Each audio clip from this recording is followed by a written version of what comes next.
بسم اللہ الرحمن الرحیم۔ السلام علیکم ورحمۃ اللہ وبرکاتہ۔ دوستو، جیسا کہ آپ کو معلوم ہے کہ ابھی کچھ دن پہلے 9 ستمبر کو افریقہ کے ایک ملک مراکش میں بہت زبردست زلزلہ آیا، جس سے تقریباً 2000 سے زیادہ لوگ انتقال کر گئے۔ اللہ تعالیٰ سے ہماری دعا ہے کہ جتنے بھی مسلمان اس زلزلے میں شہید ہوئے ہیں، اللہ ان کی مغفرت فرمائے۔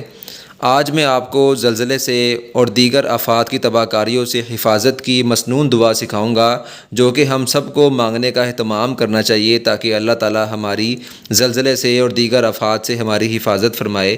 وہ مسنون دعا یہ ہے: اللہم انی اعوذ بک من الہدم و اعوذ بک من التردی و اعوذ بک من الغرق والحرق والحرم وَأَعُوذُ بِكَ أَنْ يَتَخَبَّطَنِيَ الشَّيْطَانُ عِنْدَ الْمَوْتِ وَأَعُوذُ بِكَ أَنْ أَمُوتَ فِي سَبِيلِكَ مُدْبِرًا وَأَعُوذُ بِكَ أَنْ أَمُوتَ لَدِيغًا۔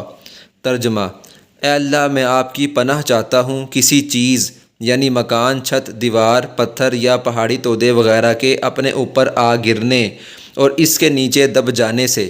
اسی طرح میں آپ کی پناہ چاہتا ہوں کسی بلند مقام سے گر جانے سے، اور میں آپ کی پناہ چاہتا ہوں پانی میں غرق ہو جانے سے، آگ میں جل جانے سے اور بے حد بوڑھا ہو جانے سے، اور میں آپ کی پناہ چاہتا ہوں موت کے وقت شیطان کے بدحواس کرنے اور بہکانے سے، اور میں آپ کی پناہ چاہتا ہوں کہ مجھے آپ کی راہ سے یعنی جہاد کے وقت پیٹھ پھیر کر موت آئے، اور میں اس بات سے بھی آپ کی پناہ چاہتا ہوں کہ کسی زہریلے جانور کا کاٹنا میری موت کا باعث بنے۔ آمین۔ سنن ابی داؤد شریف سے یہ دعا ماخوذ ہے۔ دوستو، ہمیں روزانہ اس دعا کا اہتمام کرنا چاہیے۔ اللہ تعالی ہم تمام مسلمانوں کی زلزلے سے اور دیگر آفات کی تباہ کاریوں سے ہم سب کی حفاظت فرمائے۔ اس دعا کا آپ بھی اہتمام کریں اور اس کو دوسروں تک بھی پہنچائیں۔ جزاک اللہ خیرہ۔